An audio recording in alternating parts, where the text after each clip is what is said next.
2026-এর বিধানসভা ভোটেই এবার পদ্ম ফোটাতেই রীতিমতো বৈঠক। ভারতীয় জনতা পার্টি অফিস কার্যালয় একেবারে কলকাতার রাজপথেই আপনারা দেখতে পাচ্ছেন, এবং রীতিমতো তৃণমূল এবার ভোটে হেরে যাবে।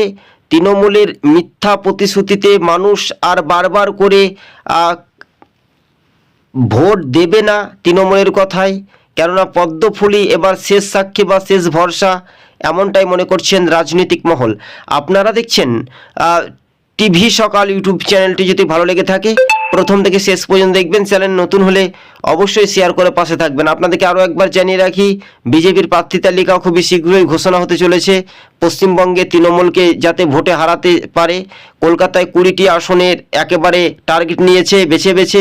পূর্ব মেদিনীপুর জেলায় 16টি আসনে, 16টিতেই জয় হবে বিজেপি, এমনটাই শুভেন্দু অধিকারীর প্রতিক্রিয়া আসছে।